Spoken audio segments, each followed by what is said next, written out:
Assalamualaikum semuanya. Semoga kalian semua dalam keadaan sehat dan dilancarkan rezekinya. Amin ya robbal alamin. Dikisahkan Baginda Raja sedang diliputi rasa gundah gulana. Akibatnya ia sering menyendiri dan enggan diajak bicara. Bahkan ketika duduk di atas singgasana, ia masih saja tampak diam termenung meskipun dikelilingi oleh para menteri istana. Kemudian salah satu penasehatnya bertanya, "Wahai Paduka yang mulia, apa yang sedang Paduka pikirkan? Kenapa akhir-akhir ini terlihat murung?" Baginda Raja membalas, "Wahai penasehatku yang setia, ada satu keinginan yang sampai saat ini belum juga terwujud." Penasehat istana kembali bertanya, "Apa itu wahai Paduka? Barangkali hamba bisa membantu." Sesaat Baginda Raja menghela nafas. Ia pun menatap ke arah penasehat istana. "Aku yakin kau tak akan mampu," kata Baginda Raja. "Ampun Paduka yang mulia, kalau boleh hamba tahu apa keinginan Paduka itu?" tanya penasehat istana. "Aku ingin mempunyai kendaraan secepat kilat yang bisa mengantarkanku kemanapun," jawab Baginda Raja. Mendengar itu, penasehat istana hanya terdiam. Ia tak habis pikir dengan keinginan rajanya, karena walau bagaimanapun itu adalah keinginan mustahil yang tidak akan mungkin terwujud. Namun anehnya, Baginda Raja sangat terobsesi dan ingin sekali memilikinya. Atas keinginannya itulah membuat Baginda Raja sering melamun seorang diri. Kabar tentang ini pun akhirnya menyebar ke seluruh negeri. Ada yang merasa kasihan, ada pula yang mencemoohnya. "Dasar raja yang aneh, kekayaan sudah ia miliki, kekuasaan juga sudah ia miliki, tapi masih saja merasa kurang," kata salah satu penduduk. "Benar, dia kira dirinya Nabi Sulaiman, memiliki kendaraan secepat kilat.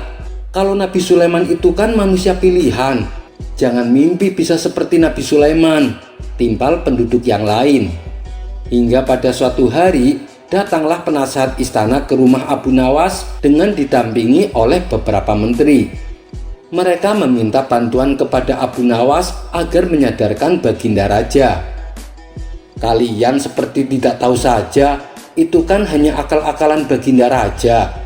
Sebenarnya dia hanya ingin menguji kecerdikanku dengan membuat tantangan tersebut," ujar Abu Nawas. "Tidak Abu Nawas, sepertinya kali ini Baginda Raja benar-benar serius dengan keinginannya," sahut mereka. "Itu sih mustahil. Tidak ada seorang raja pun di dunia ini yang memiliki kendaraan seperti yang dimiliki Nabi Sulaiman. Dan Nabi Sulaiman itu adalah orang-orang pilihan," balas Abu Nawas. "Benar Abu Nawas, kami sudah mencoba mengingatkannya, tapi Baginda Raja seolah tak memperdulikan. Akhir-akhir ini beliau sering melamun dan jarang sekali makan. Kami khawatir kesehatannya akan terganggu, kemudian membuatnya jatuh sakit, hanya gara-gara keinginannya yang tidak kesampaian," tutur mereka. "Baiklah, nanti malam saya akan pikirkan bagaimana caranya menyadarkan Baginda Raja," kata Abu Nawas.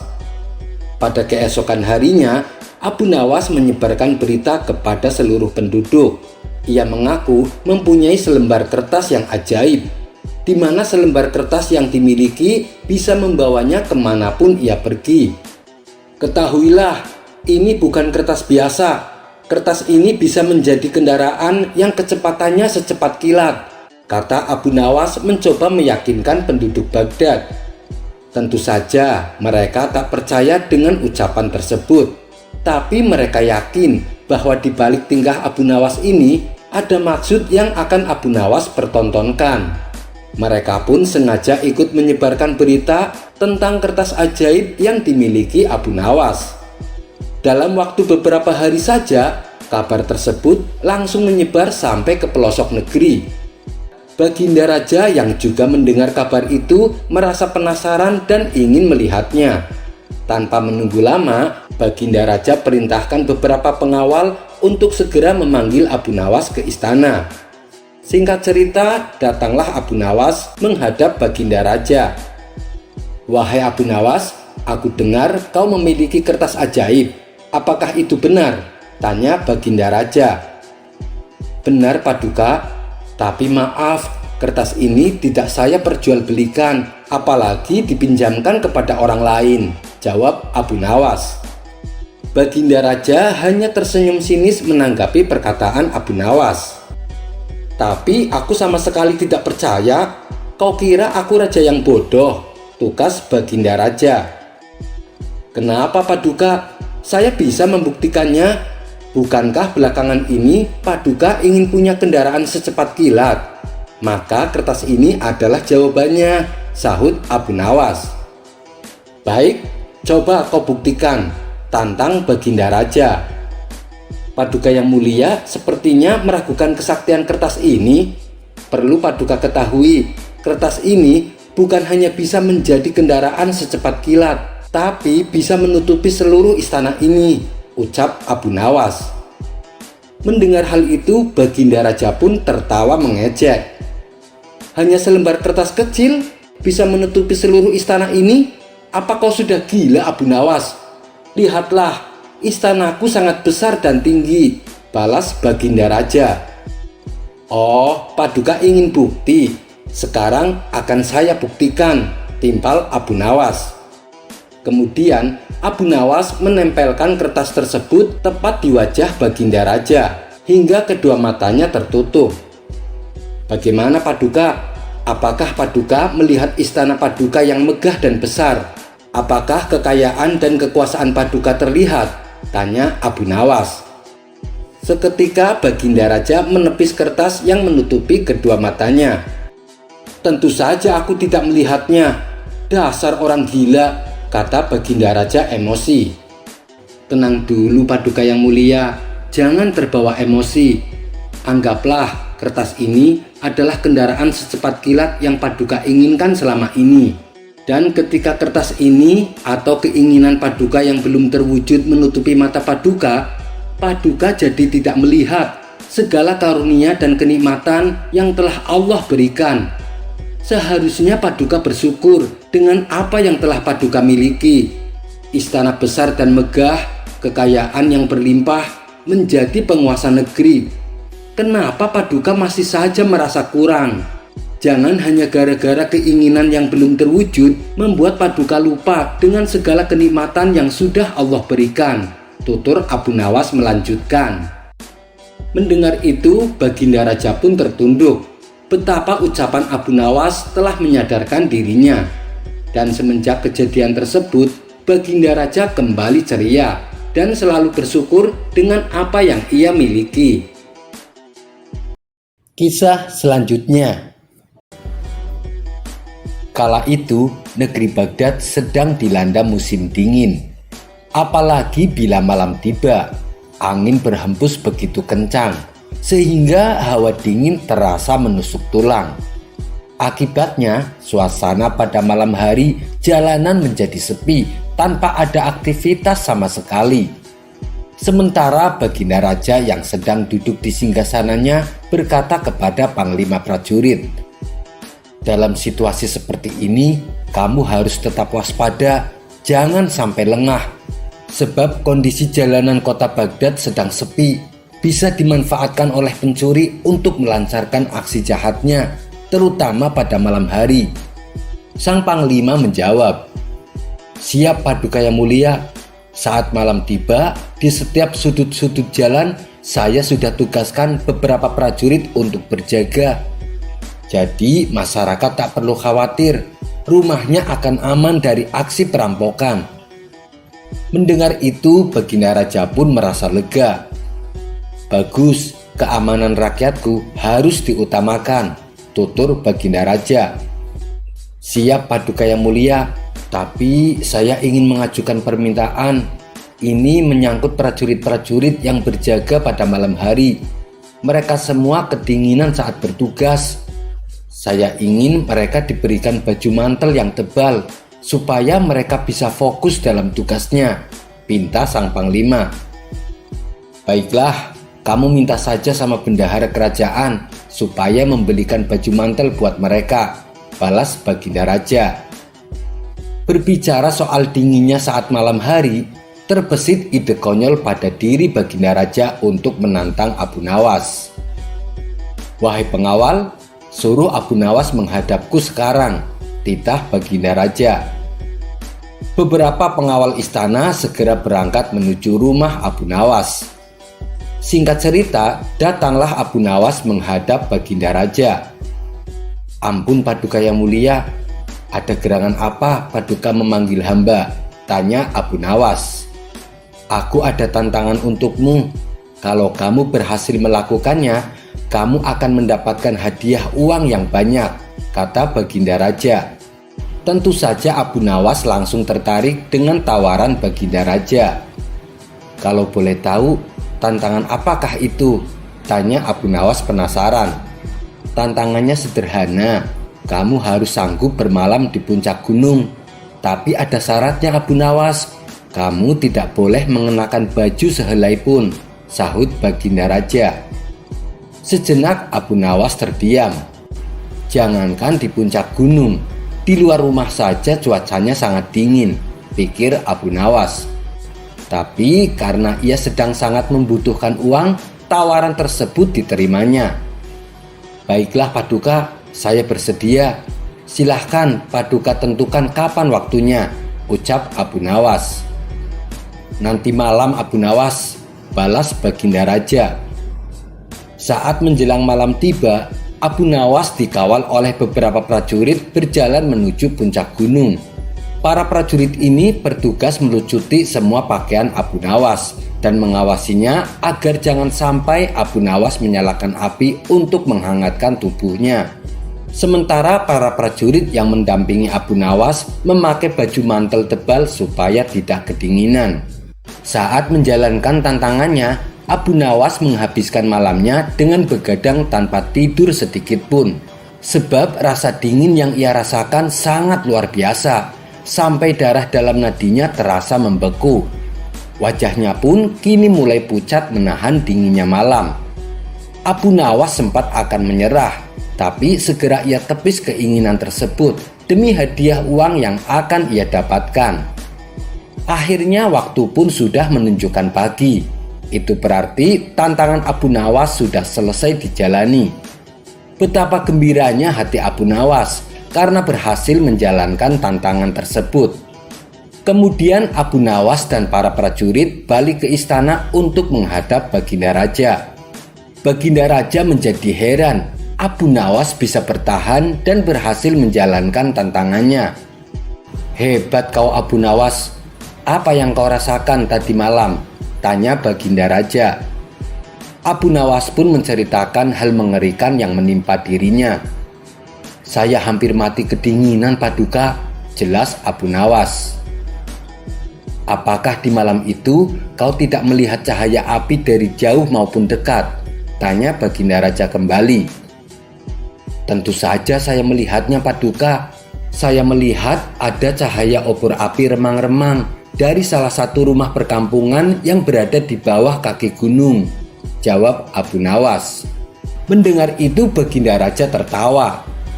"Berarti kamu gagal Abu Nawas. Pantesan saja kamu kuat bertahan. Ternyata kamu menghangatkan tubuhmu dengan cahaya obor api itu," ujar Baginda Raja. "Maksud Paduka?" tanya Abu Nawas heran. "Ya, kamu gagal dan kamu tidak berhak mendapatkan hadiah," kata Baginda Raja menjelaskan. Abu Nawas pun langsung marah mendengarnya, tapi ia tak berani menunjukkan kepada Baginda Raja. Ia hanya terdiam menahan emosi. "Kurang ajar, aku telah ditipu," gerutu Abu Nawas. Abu Nawas pun terpaksa pulang tanpa membawa hadiah. Sejak saat itu, Abu Nawas terus memikirkan cara untuk membalaskan perlakuan Baginda Raja. Hingga pada suatu hari, Abu Nawas mendapatkan ide yang cemerlang. Ia pun segera menyusun rencananya dengan menghadap Baginda Raja. "Paduka yang mulia, bila Paduka berkenan, saya mengundang Paduka untuk makan siang di rumah saya," kata Abu Nawas. "Benarkah itu?" "Masakan apa yang akan kau hidangkan?" tanya Baginda Raja. "Sop bebek buatan saya, Paduka," balas Abu Nawas. Seketika Baginda Raja langsung mengiyakan, mengingat Abu Nawas terkenal jago masak, apalagi bila masakan sop bebek, lezatnya bukan main. Tapi sayangnya Abu Nawas selalu menolak manakala dirinya diminta Baginda untuk memasak. Dan kali ini adalah kesempatan langka baginya untuk bisa menikmati kembali sop bebek buatan Abu Nawas.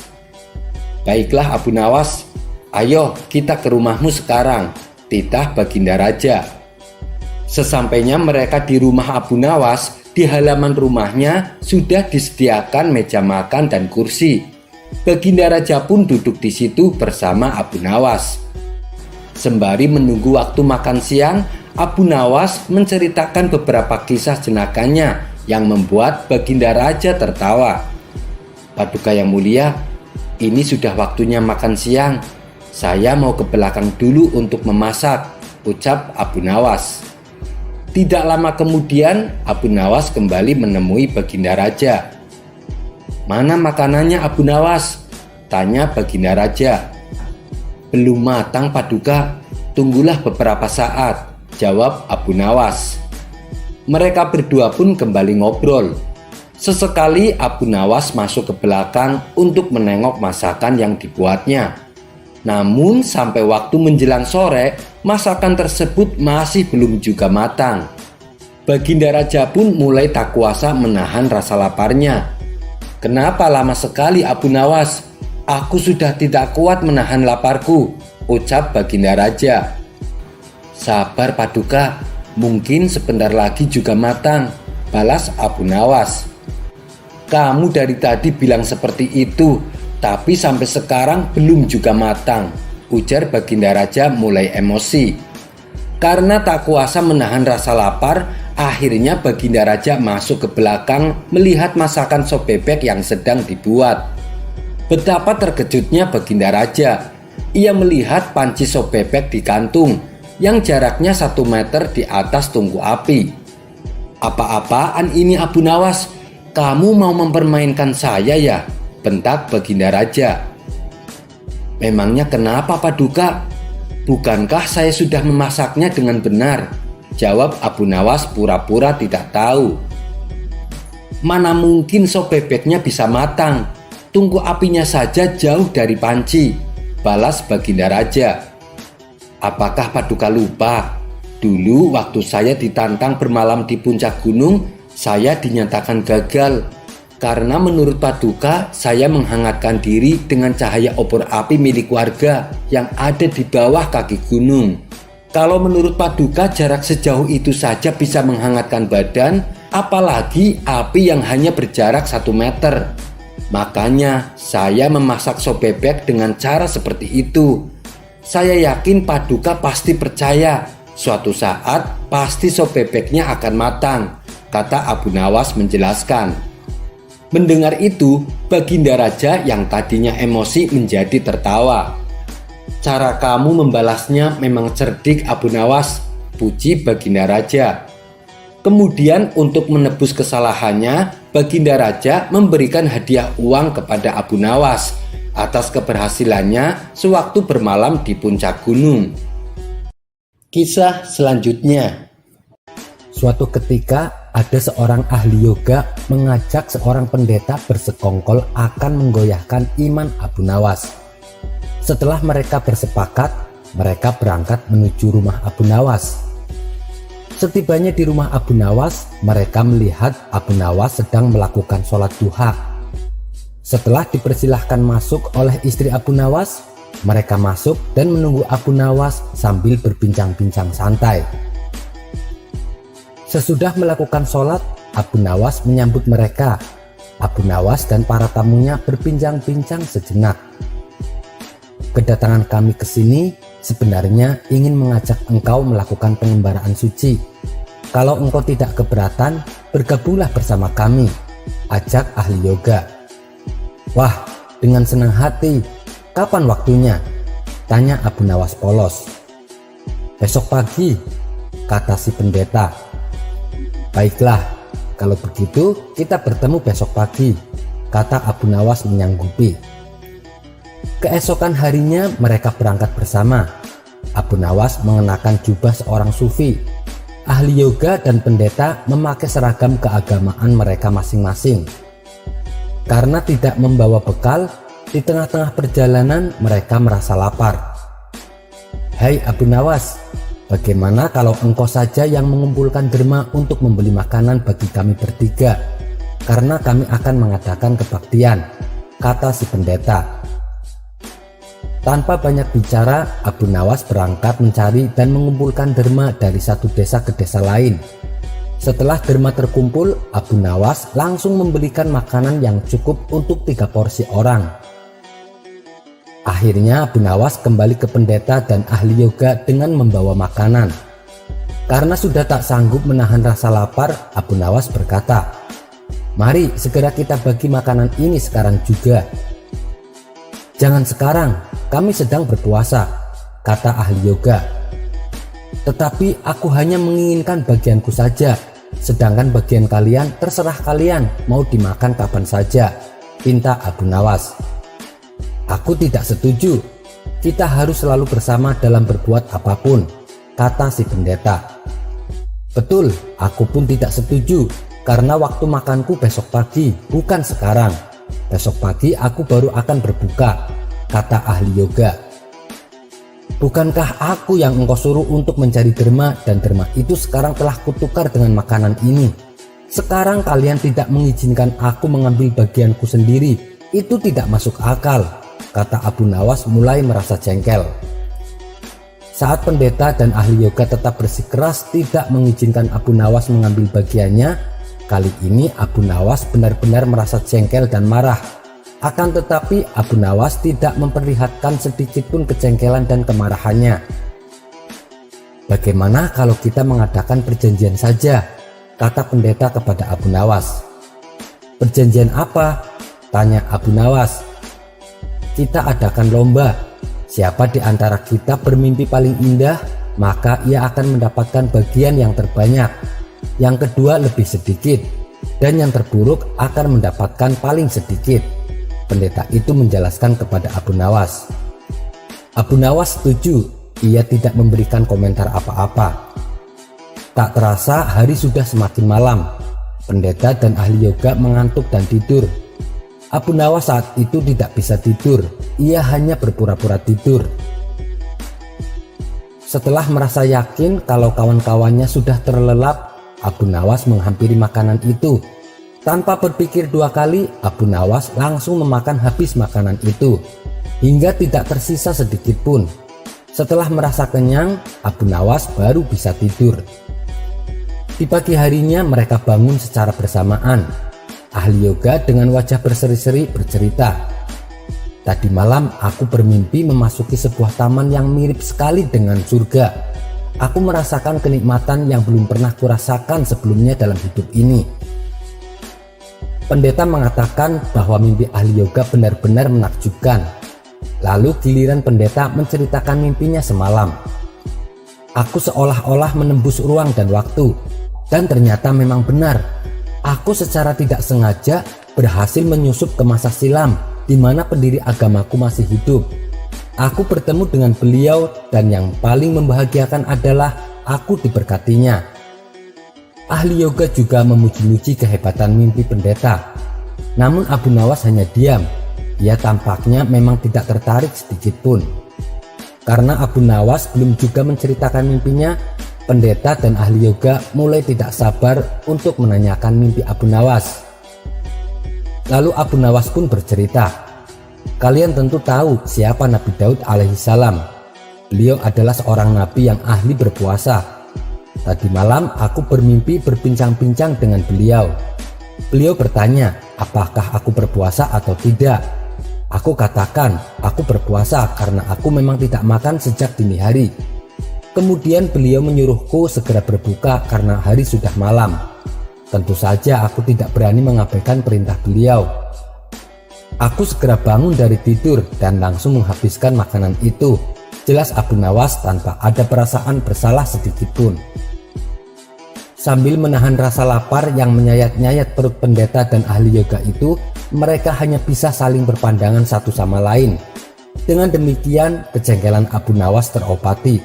Mereka sadar bahwa tidak ada gunanya mempermainkan seorang Abu Nawas, yang ada hanya akan mendapatkan celaka saja. Kisah selanjutnya. Kabar tentang kecerdikan Abu Nawas dalam menyelesaikan masalah kian santer. Nama Abu Nawas pun mulai dikenal hampir seluruh penduduk Baghdad.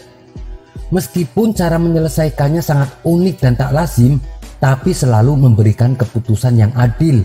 Tidak ada pihak yang dirugikan. Dan cara inilah yang membuatnya semakin dikenal dan dicintai oleh banyak orang. Dimanapun tempat, Abu Nawas selalu jadi perbincangan, termasuk para menteri istana yang tak henti-hentinya saling memuji kecerdasan Abu Nawas. Kala itu, sang raja belum mengenal Abu Nawas. Namun nama Abu Nawas selalu saja ia dengar dari para menterinya ketika mereka sedang duduk berbincang-bincang. Rasa penasaran pun hinggap di benak Baginda. Memangnya secerdik apa sih Abu Nawas? Batin Baginda dalam hati. Ia pun kemudian bertanya kepada para menterinya, adakah di antara kalian yang paham dengan Abu Nawas? Mendengar pertanyaan Baginda Raja, hampir seluruh menterinya berdiri. Itu menunjukkan bahwa mereka paham dengan Abu Nawas. Saya penasaran dengan Abu Nawas. Adakah yang tahu di mana rumahnya? Tanya Baginda Raja. Saya tahu Baginda, jawab salah satu menterinya. Baiklah, sekarang juga antarkan aku ke sana. Suruh pengawal dan prajurit untuk menyiapkan kudanya. Setelah semuanya siap, rombongan kerajaan langsung berangkat menuju rumah Abu Nawas. Mereka mulai memasuki kota di mana rumah Abu Nawas berada. Hadirnya rombongan kerajaan ke kota membuat suasana heboh. Para penduduk berduyun-duyun mendekati rombongan hanya sekedar untuk melihat sosok Baginda Raja Harun al-Rasyid. Sementara Abu Nawas yang sedang asik duduk di rumah diberitahu oleh tetangganya kalau raja dan rombongan istana akan mendatangi rumahnya, dan sekarang mereka sudah memasuki gerbang kota. Ada maksud apa Paduka Yang Mulia ingin menemuiku? Tanya Abu Nawas dalam hati. Ia pun segera keluar rumah melihat arak-arakan rombongan istana. Dengan melilitkan handuk di kepala layaknya sorban, Abu Nawas berdiri di pinggir jalan bersama orang-orang. Wajarnya kalau sorban bahannya pakai kain, tapi Abu Nawas malah memakai handuk untuk dijadikan sorban. Yah, namanya saja Abu Nawas. Kalau tidak gokil, bukan Abu Nawas namanya. Namun justru penampilannya yang nyeleneh inilah yang menyita perhatian sang raja. Saat rombongan kerajaan melintas di depan Abu Nawas, sang raja sempat ketawa. Ia pun tertarik dengan penampilannya dan memerintahkan prajuritnya untuk membawa Abu Nawas ke hadapannya. Siapa kamu? Tanya sang raja. Beberapa menteri di sampingnya membisikkan kepada Baginda kalau orang itulah yang bernama Abu Nawas. Namun jawaban yang diberikan Abu Nawas bikin Baginda melongo. Saya ini Dewa Bumi Paduka Yang Mulia. Baginda Raja tak kalah cerdik dengan jawaban Abu Nawas. Nah, lantaran kamu adalah Dewa Bumi, tentunya kamu bisa membesarkan mata prajuritku yang sipit ini. Kalau kamu tidak bisa, kamu akan dihukum pancung. Rupanya Abu Nawas lebih cerdik lagi. Berarti Baginda ini tidak memahami apa yang saya maksud. Aku ini Dewa Bumi dan bukan Dewa Langit. Kalau memang Baginda menginginkan agar mata prajurit yang sipit itu jadi besar, seharusnya Baginda meminta pertolongan kepada Dewa Langit. Karena dialah yang mengurus segala masalah dari pusar ke atas. Urusanku adalah segala yang berkaitan dengan bagian pusar ke bawah, karena aku ini adalah Dewa Bumi. Jelas Abu Nawas. Setelah itu, Raja Harun berbincang dengan Abu Nawas beberapa lamanya. Raja sangat terkesan akan kecerdasan yang dimiliki oleh Abu Nawas. Beberapa hari kemudian, sang raja memerintahkan prajuritnya untuk membawa Abu Nawas ke istana. Sejak saat itulah antara Baginda dan Abu Nawas menjalin keakraban. Abu Nawas sering bolak-balik disuruh ke istana hanya sekedar untuk menghibur Baginda Raja. Suatu hari saat Abu Nawas berada di istana bersama Baginda Raja, Abu Nawas diberi tantangan. Ia harus membagi 5 butir telur secara adil untuk 3 orang. Syaratnya telur tersebut tidak boleh dipecah. Kemudian datanglah istri sang raja membawakan 5 butir telur di hadapan Baginda dan Abu Nawas. Abu Nawas, aku ingin tahu sampai di mana kecerdasanmu. Kamu bagi 5 telur ini untuk kita bertiga dengan adil, tapi telur ini tidak boleh dipecah. Tanpa ragu-ragu sama sekali, Abu Nawas mengambil 5 butir telur tersebut dan berkata, "Paduka yang mulia, ini sebutir telur untuk Baginda, sebab Baginda sudah mempunyai 2 butir. Untuk saya juga sebutir telur, karena saya sudah mempunyai 2 butir. Sedangkan yang 3 butir ini untuk istri Baginda, sebab dia tidak punya sebutir pun di bawahnya." Sejenak raja terdiam. Ia masih bingung dengan maksud Abu Nawas. Namun begitu sang raja menyadari maksud ucapan Abu Nawas, ia pun langsung tertawa terbahak-bahak bersama sang permaisuri. "Kamu memang cerdas, Abu Nawas. Ini ada hadiah untukmu karena telah berhasil membuat kami terhibur." Kisah selanjutnya. Dahulu kala ada seorang raja yang sangat ditakuti dan disegani oleh seluruh makhluk, baik itu manusia maupun bangsa jin. Dari bumi penjuru timur sampai penjuru barat, semua tunduk di bawah kekuasaannya. Raja itu bernama Dzulqarnain. Dia merupakan raja alim dan soleh yang senantiasa mengajak manusia untuk menyembah Allah. Ketaatannya kepada Allah yang luar biasa membuat dirinya diberi keistimewaan. Allah mengutus salah satu malaikatnya yang bernama Rofail untuk mendampingi Raja Dzulqarnain di setiap pengembaraannya. Suatu ketika saat Raja Dzulqarnain mengembara berkeliling bumi, ia bertanya kepada malaikat Rofail, "Wahai malaikat Rofail, ceritakanlah kepadaku tentang ibadahnya para malaikat yang ada di langit." Malaikat Rofail menjawab, "Para malaikat yang ada di langit, ibadahnya ada yang berdiri, tidak mengangkat kepala selama-lamanya. Ada juga yang bersujud, tidak mengangkat kepala selama-lamanya. Ada pula yang ruku, tidak mengangkat kepala selama-lamanya." Mendengar penjelasan tersebut, terbesit di hati Raja Dzulqarnain ingin beribadah seperti para malaikat. "Alangkah senangnya hati ini, seandainya aku bisa hidup sampai kiamat untuk beribadah kepada Allah," ucap Raja Dzulqarnain. "Wahai Raja, sesungguhnya Allah telah menciptakan sumber air di bumi, namanya Ainul Hayat. Barang siapa yang meminum airnya seteguk, maka ia tidak akan mati sampai hari kiamat. Atau jika ia memohon kepada Allah untuk dimatikan," sahut malaikat Rofail. Raja Dzulqarnain terkejut dengan penuturan malaikat Rofail. Selama bertahun-tahun ia mengembara, baru kali ini ia mengetahui ada Ainul Hayat. "Tahukah engkau di mana Ainul Hayat itu berada?" tanya Raja Dzulqarnain. "Sesungguhnya Ainul Hayat itu berada di bumi yang gelap," jawab malaikat Rofail.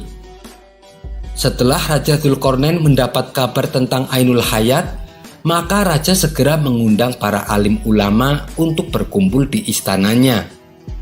"Apakah di antara kalian ada yang tahu di mana letak Ainul Hayat?" tanya Raja Dzulqarnain kepada mereka. Semuanya terdiam.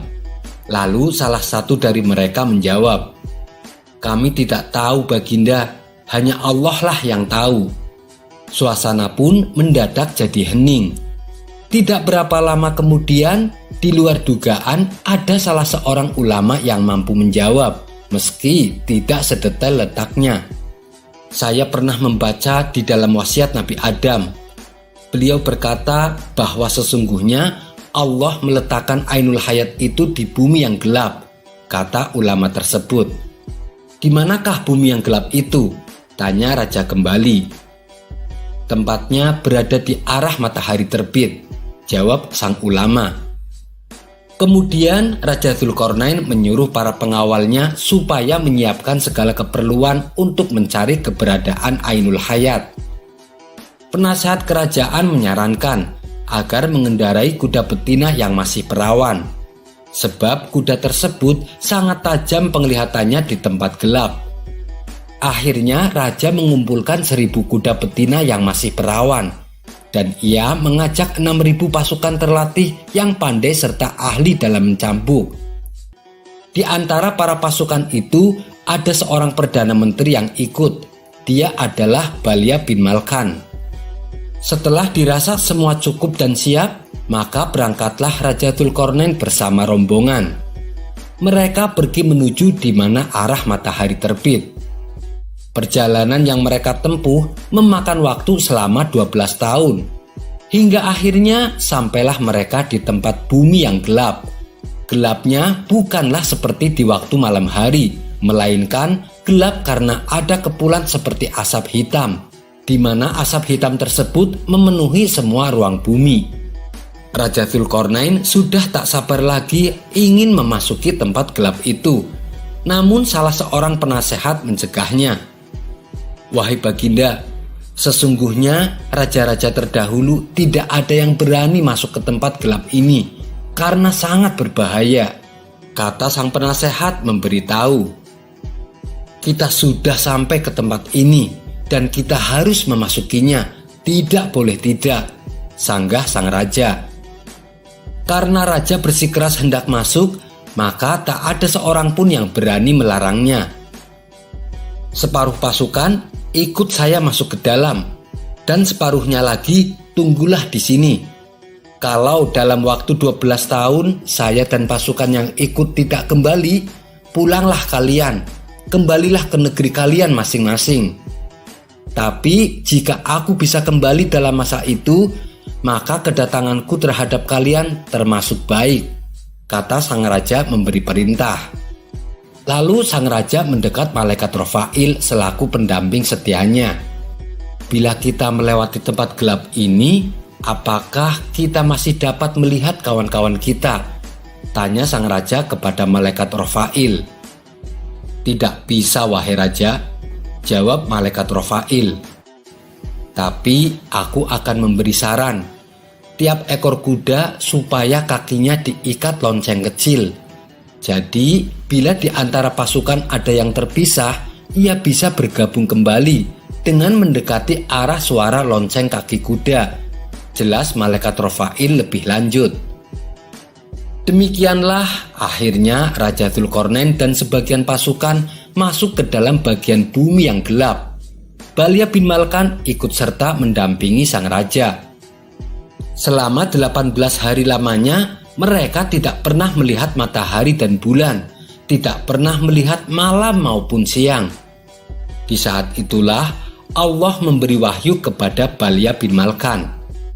Sesungguhnya Ainul Hayat itu berada di sebelah kanan jurang, dan Ainul Hayat ini aku khususkan untuk kamu.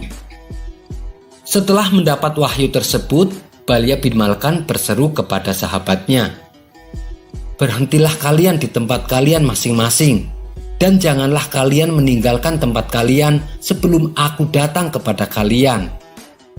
Kemudian dia berjalan menuju kanan jurang. Tampaklah Ainul Hayat di depannya. Dia pun segera turun dari kudanya, melepaskan pakaiannya dan turun ke Ainul Hayat tersebut. Lalu dia mandi dan minum sumber air Ainul Hayat. Yang ia rasakan, rasa airnya lebih manis daripada madu. Sesudah mandi dan minum air Ainul Hayat, dia lantas kembali menghampiri sahabat-sahabatnya yang masih setia menunggu. Sedangkan Raja Dzulqarnain sendiri tidak mengetahui apa yang telah terjadi atas diri Balya bin Malkan.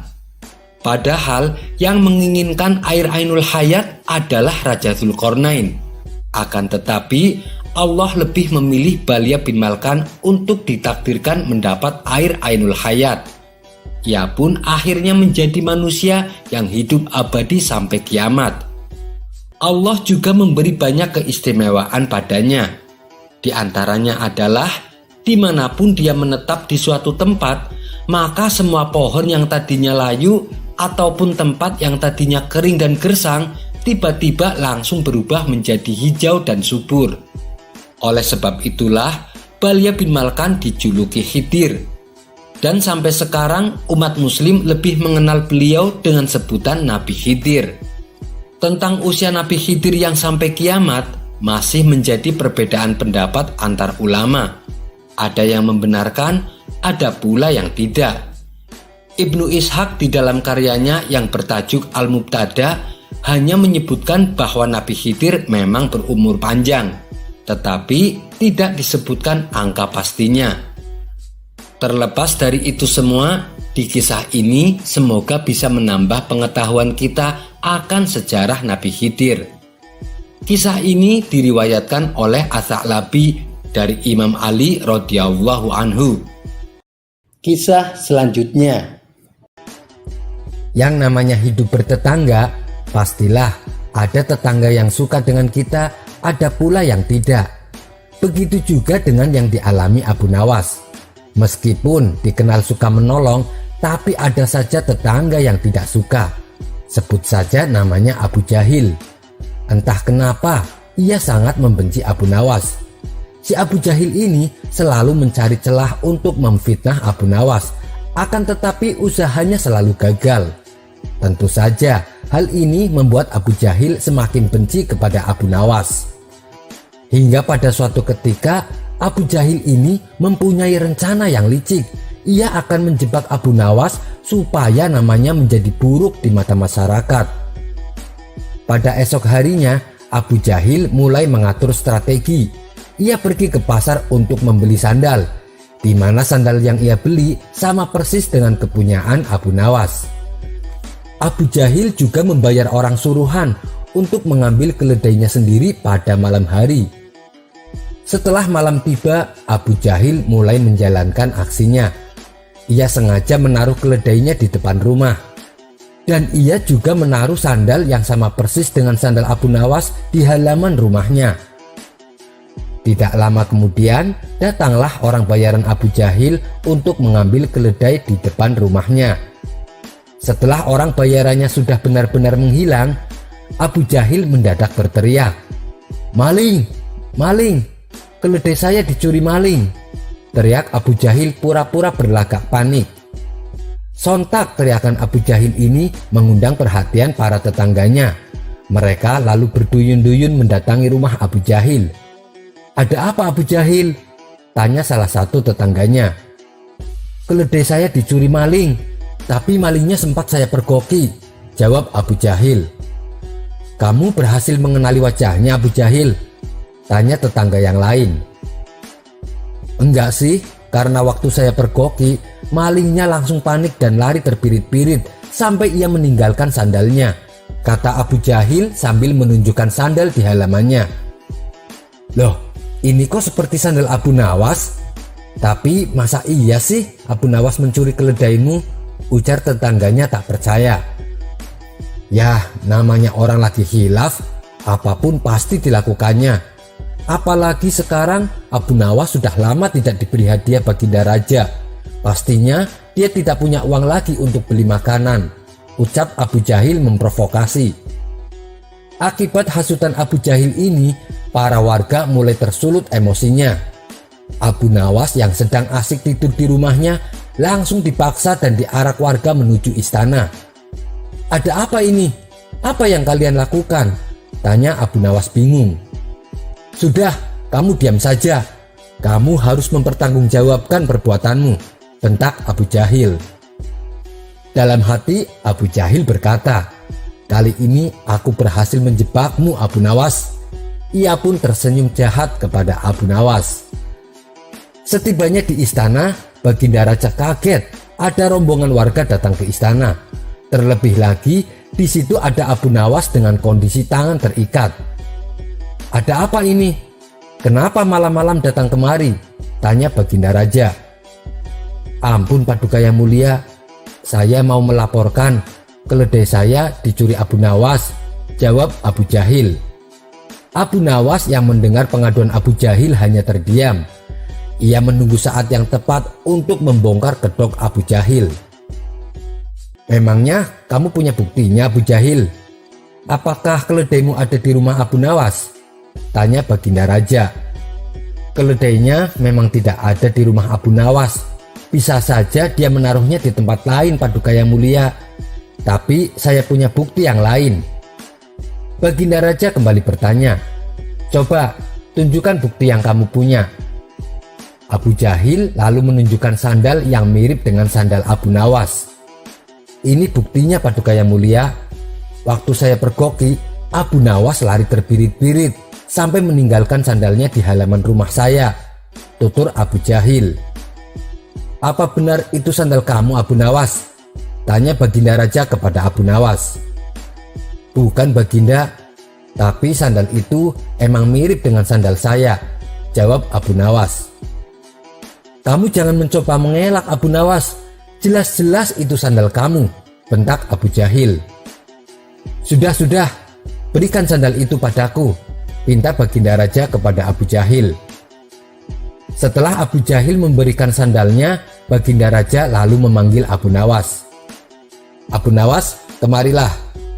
Coba pakai sandal ini," perintah Baginda Raja. Dan setelah dicoba, sandal yang dibawa Abu Jahil tidak muat di kaki Abu Nawas. Melihat hal itu, Abu Jahil mulai belingsatan.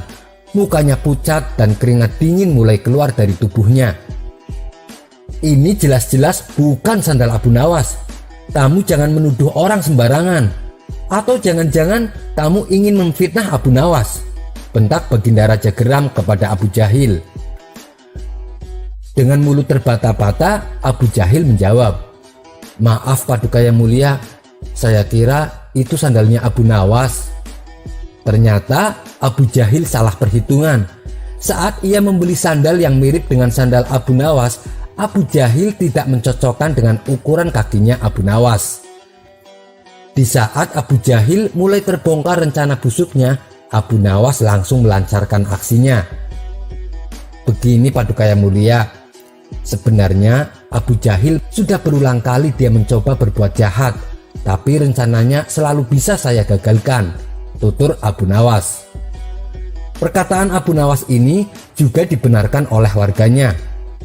"Benar, Baginda, benar apa yang dikatakan oleh Abu Nawas.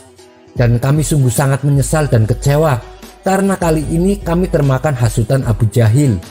Kami minta maaf, Abu Nawas," ucap mereka. Abu Nawas pun memaafkannya karena pada dasarnya mereka hanya termakan hasutan Abu Jahil.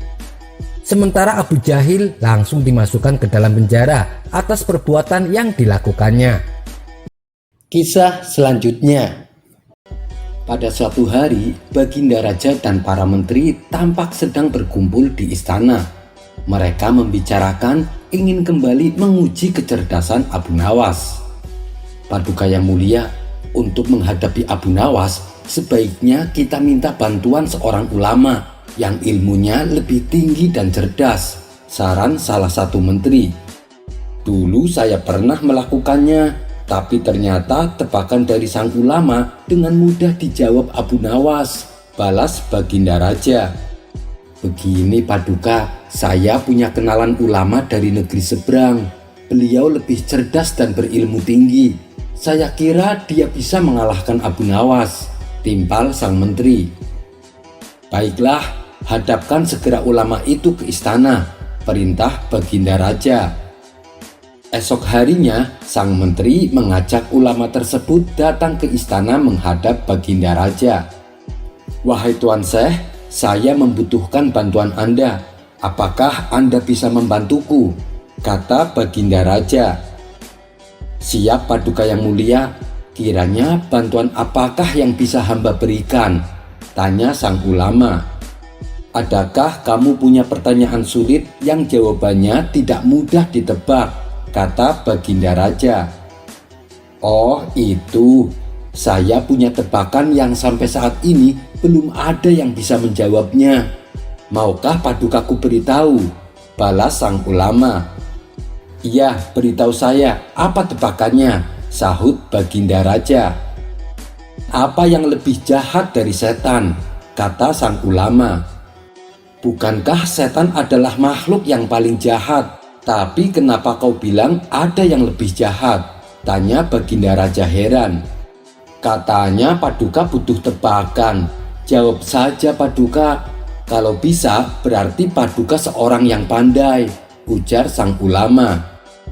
Pertanyaan ini belum pernah aku dengar sebelumnya dan pasti Abu Nawas tak akan bisa menjawabnya, pikir Baginda Raja. Bisakah kau beritahu aku apa jawabannya? Pinta Baginda Raja kepada sang ulama. Maaf Paduka yang mulia, tapi saya tidak akan memberitahu kepada siapapun, balas sang ulama. Baiklah, pertanyaanmu memang aneh dan sulit dijawab, ucap Baginda Raja. Masih ada satu pertanyaan lagi, sahut sang ulama. Apa itu? Tanya Baginda Raja.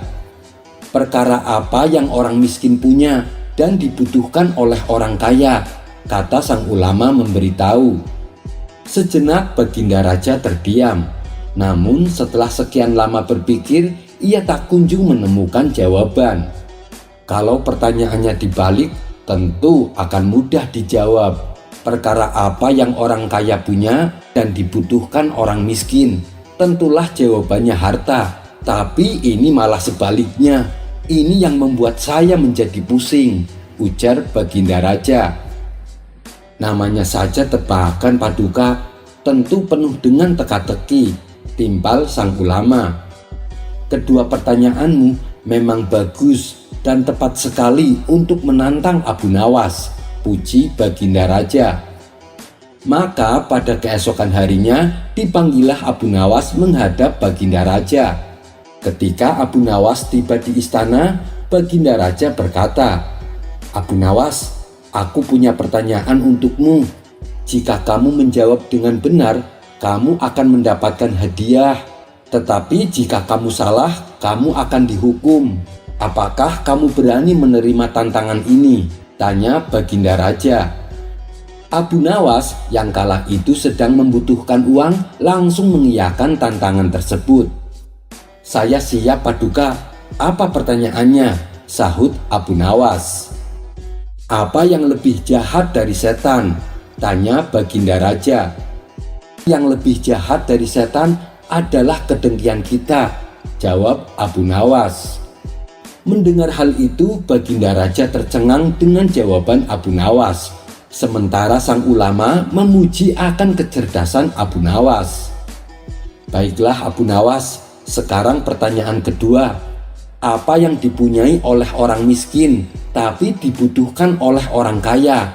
Tanya Baginda Raja. Jawabannya adalah harapan. Karena orang miskin punya harapan, sedangkan orang kaya butuh lebih banyak lagi, jawab Abu Nawas. Untuk kedua kalinya Baginda Raja dibuat tercengang oleh kecerdasan Abu Nawas. Ia tak menyangka pertanyaan yang dianggapnya sulit dengan mudah dijawab oleh Abu Nawas. Begitu pula dengan sang ulama, ia kembali memuji atas kecerdasan Abu Nawas. Sesuai dengan janji yang diucapkan, Baginda Raja kemudian memberi Abu Nawas hadiah. Kisah selanjutnya. Dikisahkan ada seorang alim dan ahli ibadah yang bernama Imam Junaid. Imam Junaid merupakan waliullah yang terkenal dengan pemahaman ilmu fikih yang luar biasa. Imam Junaid ini memiliki kebiasaan beribadah di atas rata-rata orang pada umumnya. Bayangkan saja, dalam sehari beliau melakukan sholat sunnah sebanyak 400 rakaat. Selain sholat sebanyak 400 rakaat, ia juga istiqomah berpuasa pada pagi hari dan berzikir di malam harinya. Keadaan ini membuat iblis tidak suka. Ia lalu berkata kepada bala tentaranya, "Siapa yang bisa menggoda Imam Junaid agar terjerumus ke lembah dosa?" Mendengar itu, jin Ifrit mengajukan diri. "Saya sanggup, tapi apakah Anda akan lepaskan saya dari segala pekerjaan lainnya?" Tanya jin ifrit. Tentu saja, karena ini adalah pekerjaan yang berat, jawab iblis laknatullah. Maka jin ifrit menyusun siasat. Ia menyamar menjadi seorang pemuda dan berpura-pura ingin menjadi muridnya. Berangkatlah jin ifrit menemui Imam Junaid di rumahnya. Wahai waliullah, aku ingin mengabdi kepadamu tanpa upah, bolehkah? Ucap jin ifrit kepada Imam Junaid. Sesaat Imam Junaid terkejut karena ia tahu bahwa di hadapannya bukanlah manusia, melainkan jin ifrit laknatullah. Tapi Imam Junaid berpura-pura tidak mengetahuinya. Ia ikuti sampai sejauh mana permainan tipu daya jin ifrit. Baiklah, silahkan. Pintu ini selalu terbuka bagi siapa saja yang ingin menuntut ilmu, jawab Imam Junaid. Maka jin ifrit akhirnya mengabdi kepada Imam Junaid seperti para murid lainnya. Karena kecerdasannya dalam memahami ilmu yang disampaikan Imam Junaid, jin ifrit disukai oleh para murid-murid. Dan ketika para murid berunding siapakah yang pantas menjadi pelayan pribadi sang guru, mereka serempak menunjuk jin ifrit. Inilah kesempatan yang jin ifrit tunggu-tunggu, sebab ia akan bisa selalu bersama dengan Imam Junaid. Ia merasa penyamarannya telah berhasil. Dan untuk mengambil hati Imam Junaid, jin ifrit melakukan apa saja yang diperintahkan oleh Imam Junaid. Semenjak kehadiran jin ifrit, banyak pekerjaan-pekerjaan berat yang seharusnya dilakukan santrinya malah dilakukan oleh jin ifrit. Hampir setiap hari apabila Imam Junaid akan mengadakan majelis taklim, jin ifrit hadir paling pertama. Ia ditugaskan untuk membersihkan tempat dan menyiapkan kitab Imam Junaid. Tapi di balik pengabdiannya jin ifrit kepada Imam Junaid, setiap saat jin ifrit terus mengawasi Imam Junaid. Apabila hati Imam Junaid lengah sedikit dalam mengingat Allah, ia akan segera memasukinya. Akan tetapi, setiap kali ia hendak berusaha memasuki hati Imam Junaid, cahaya menyilaukan selalu keluar, sehingga membuat jin ifrit terpaksa harus menghindar dan mencari celah lain untuk bisa memasukinya. Selama 10 tahun, jin ifrit terus berusaha, tapi selalu mengalami kegagalan. Hingga pada suatu malam, sahabat Imam Junaid yang juga merupakan seorang wali singgah di kediaman Imam Junaid. Kebetulan saat itu Imam Junaid baru saja pulang dari masjid. Beliau berjalan didampingi oleh jin ifrit yang membawakan lampu di tangannya. Tamu tersebut kaget melihat Imam Junaid berjalan bersama makhluk terkutuk. Tapi kenapa Imam Junaid membiarkannya? Setelah Imam Junaid mempersilahkan sahabatnya masuk rumah, mereka berdua lalu duduk di ruang tamu. Apakah engkau tidak menyadari yang selalu mendampingimu bukanlah manusia, tapi setan? Kata sahabatnya kepada Imam Junaid. Biarkan saja si durhaka ini semakin durhaka, biarkan saja dia, balas Imam Junaid. Ternyata pembicaraan mereka berdua terdengar oleh jin ifrit. Dengan masih membawa lampu di tangannya, jin ifrit berkata kepada Imam Junaid, "Hai Junaid, jadi selama ini engkau mengetahui penyamaranku?" Imam Junaid membalas, "Sejak pertama kamu datang, Allah telah membuatku mengenalmu. Aku sudah tahu siapa kamu sejak awal. Tapi aku biarkan saja kau menjadi pelayanku, supaya murid-muridku bisa fokus menuntut ilmu." Jin ifrit terkejut mendengar jawaban Imam Junaid. Jadi diamu selama ini hanya pura-pura tidak tahu. Bertahun-tahun aku mencoba memasuki hatimu, tapi selalu mengalami kegagalan. Hatimu tak pernah lepas dari mengingat Allah meskipun hanya sedetik, ujar jin ifrit. Diamlah wahai musuh Allah, pergi dari sini, bentak Imam Junaid. Jin ifrit lalu membanting lampu di tangannya dan lari ketakutan.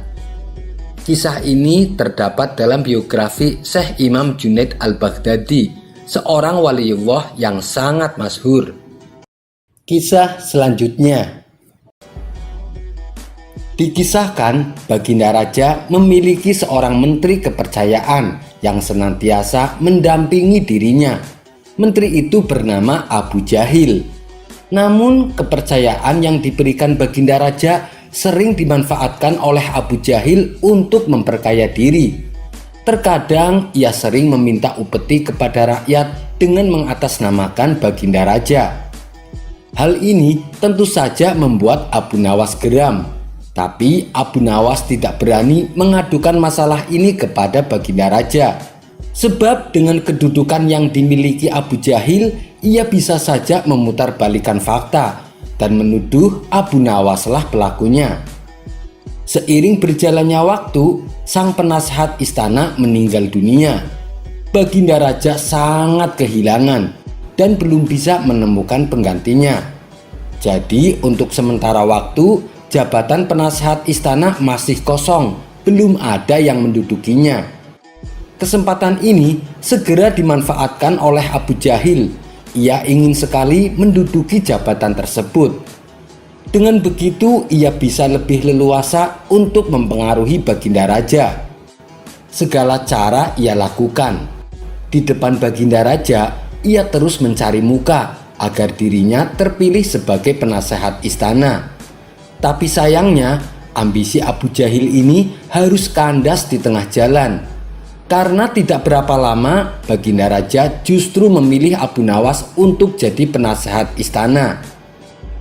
Keputusan Baginda Raja ini tentu saja membuat Abu Jahil kecewa, sehingga ia menaruh dendam kepada Abu Nawas. Suatu hari, ketika Abu Jahil melihat Abu Nawas sedang duduk bersama Baginda Raja, timbul pemikiran di kepalanya. Seharusnya aku yang ada di tempat Abu Nawas. Abu Nawas tidak pantas duduk di situ. Abu Nawas itu apa? Dia tak mampu mengurus masalah kerajaan. Pantasnya dia jadi pelawak istana, gerutu Abu Jahil dalam hati. Merasa kecewa dengan keputusan raja, Abu Jahil lalu menyampaikan keberatannya. Hingga pada suatu hari, saat Baginda Raja sedang duduk sendirian di singgasananya, Abu Jahil menghadap dan berkata, "Ampun Paduka yang mulia, hamba izin menghadap." Baginda Raja terkejut melihat Abu Jahil yang tiba-tiba menghadapnya. "Ada apa Abu Jahil? Apa yang ingin engkau sampaikan?" tanya Baginda Raja. "Ampun Paduka yang mulia, saya rasa Abu Nawas tidak pantas menjabat sebagai penasehat istana. Karena menurut hamba, dia tidak tahu apa-apa soal negara. Abu Nawas itu apa? Keahliannya cuma melucu," jawab Abu Jahil. "Tapi bukankah Abu Nawas terkenal cerdik? Dia juga seorang yang jujur," balas Baginda Raja. "Apakah Paduka sudah meragukan kejujuran saya?" tanya Abu Jahil. "Bukan seperti itu. Kamu kan sudah menduduki jabatan menteri istana. Jadi wajar kalau Abu Nawas yang mengisi jabatan penasehat istana," jawab Baginda Raja. "Tapi saya lebih berpengalaman Paduka yang mulia, apalagi mengenai soal kenegaraan. Saya juga ahli berperang, tubuh saya kekar dan perkasa, dan saya sudah lama berbakti kepada Baginda Raja. Saya rasa saya yang lebih pantas jadi penasehat istana Paduka," ujar Abu Jahil. Melihat ambisi Abu Jahil yang begitu besar ingin menjadi penasehat istana, Baginda Raja akhirnya membuat keputusan. Ia ingin mengadakan sayembara antara Abu Nawas dan Abu Jahil. Maka dipanggillah Abu Nawas untuk datang ke istana. Singkat cerita, Abu Nawas pun menghadap Baginda Raja. "Ampun Paduka yang mulia, ada gerangan apa Paduka memanggil hamba?" tanya Abu Nawas. "Hai Abu Nawas, Abu Jahil sangat menginginkan jabatan menjadi penasehat istana. Dia minta supaya jabatanmu diganti olehnya. Tapi aku juga tak mungkin memecatmu begitu saja. Biar adil, maka aku putuskan akan mengadakan sayembara untuk kalian berdua. Siapa yang jadi pemenangnya, maka dialah yang berhak jadi penasehat istana, kata Baginda Raja. Sejenak Abu Nawas terdiam. Abu Jahil pasti punya rencana busuk. Jangan sampai dia jadi penasehat istana. Bisa-bisa rakyat semakin tertindas oleh kelakuannya, pikir Abu Nawas. Ampun Paduka yang mulia, kalau boleh tahu sayembara apa yang hendak Paduka berikan? Tanya Abu Nawas. Saya ingin masing-masing dari kalian bawakan saya 1 gentong air laut, tapi yang rasanya tawar, titah Baginda Raja. Abu Nawas dan Abu Jahil langsung terkejut mendengar permintaan Baginda Raja yang aneh itu.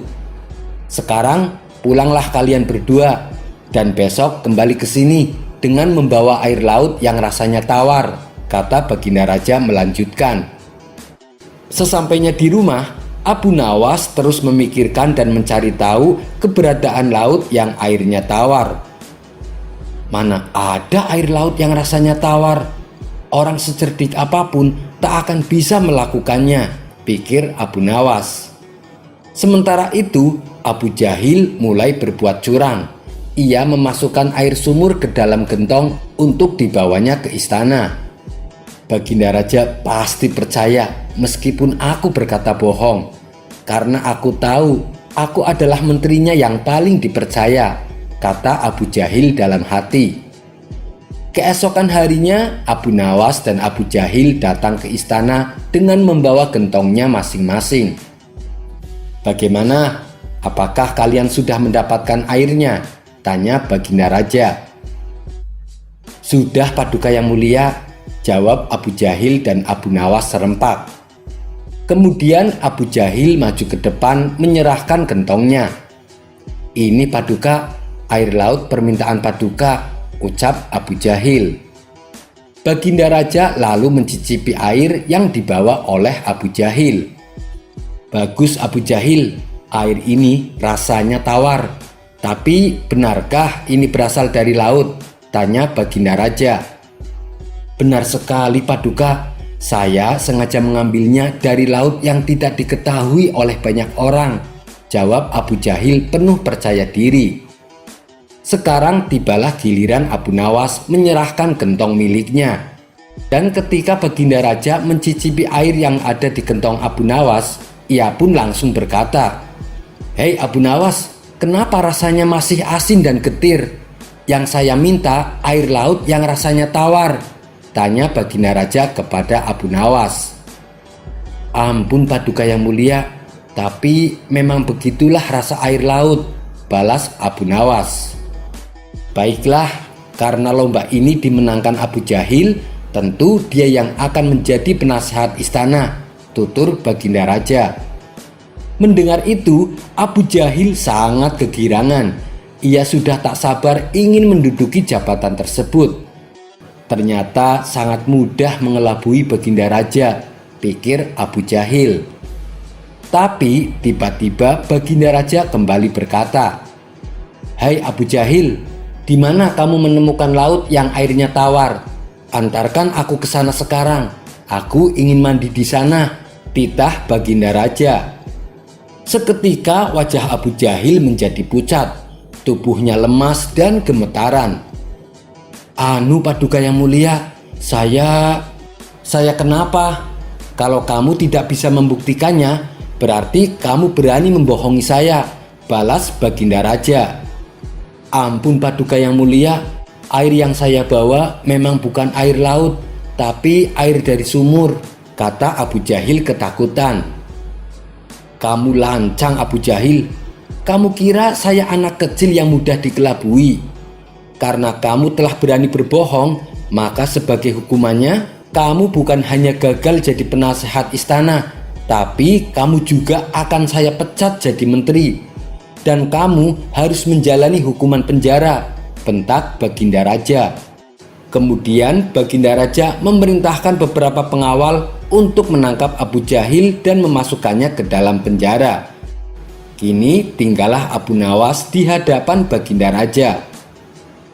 Hei Abu Nawas, bukankah kamu terkenal cerdik? Bisa saja kamu membohongi saya, dan dengan kecerdikanmu itu, kamu tentu bisa menutupi kebohonganmu. Tapi kenapa tidak kau lakukan?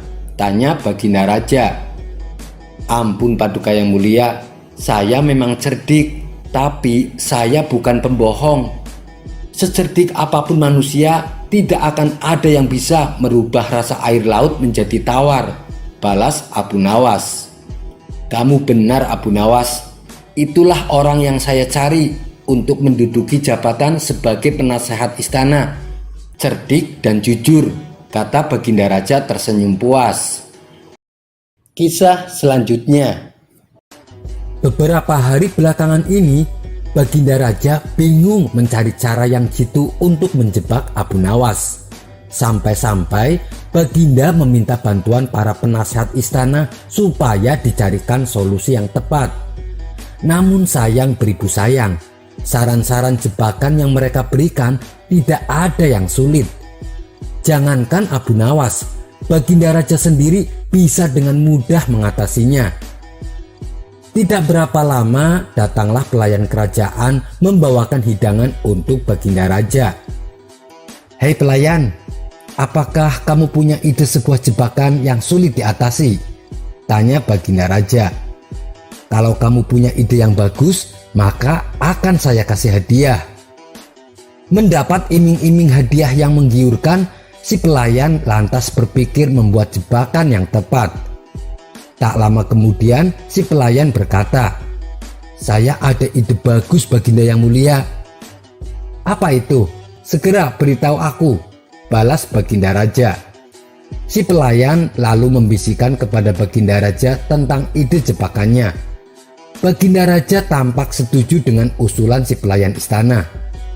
"Bagus juga ide kamu," ujar Baginda Raja. "Sekarang juga persiapkan rencanamu itu," perintah Baginda Raja kemudian.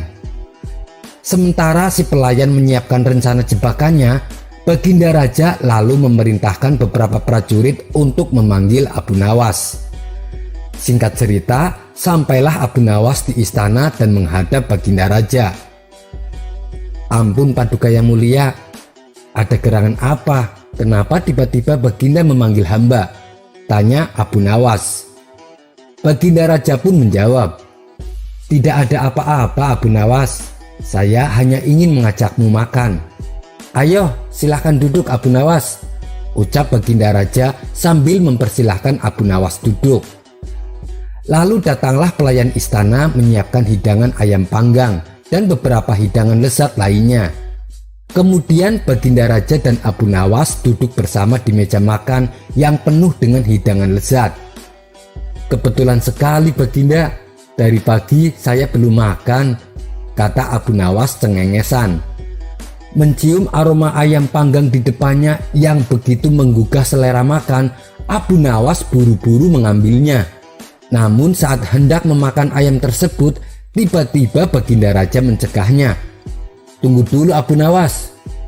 Di tangan kamu ada sepotong ayam panggang lezat, silahkan dinikmati. Tapi ingat Abu Nawas, jika kamu memotong paha ayam itu, maka aku juga akan memotong pahamu. Jika kamu memotong leher ayam itu, aku juga akan memotong leher kamu. Dan jika kamu memotong dada ayam itu, maka aku akan memotong dadamu. Pada intinya, apapun yang kamu lakukan kepada ayam itu, aku juga akan melakukan hal yang sama kepadamu." Mendengar perkataan Baginda Raja, Abu Nawas kaget bukan main.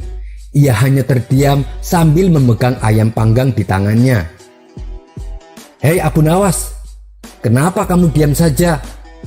Kalau kamu membiarkan ayam itu tanpa diapa-apain, maka kamu akan saya masukkan ke dalam penjara tanpa diberi makan," kata Baginda memperingatkan.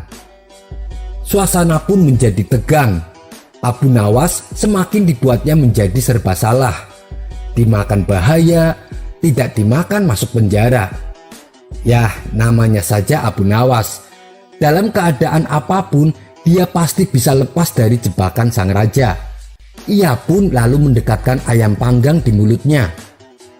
Melihat hal itu, Baginda Raja sudah bersiap-siap untuk membalaskan dendamnya. Akan tetapi, tiba-tiba Abu Nawas menjilati paha ayam tersebut tanpa henti-henti. Bahkan Abu Nawas berdiri dari kursinya dan merubah posisinya jadi menunggingkan pantat. "Hei Abu Nawas, apa yang sedang kamu lakukan?" tanya Baginda Raja heran. Dengan entengnya Abu Nawas menjawab, "Saya sedang menjilati pantat ayam Paduka Yang Mulia." "Lalu apa maksudmu menungging seperti itu?" tanya Baginda Raja kembali. Abu Nawas menjawab, "Saya menunggu Paduka melakukan hal yang sama seperti yang saya lakukan kepada ayam ini," jawab Abu Nawas cengengesan. Mendengar jawaban Abu Nawas, spontan membuat Baginda Raja tak bisa berkutik. Mana mungkin Baginda Raja akan menjilati pantat Abu Nawas. Dasar konyol tingkah Abu Nawas ini. Sekian dulu perjumpaan kita kali ini. Sampai bertemu lagi di kisah selanjutnya. Terima kasih yang sudah subscribe dan setia menonton channel ini. Wassalamualaikum warahmatullahi wabarakatuh.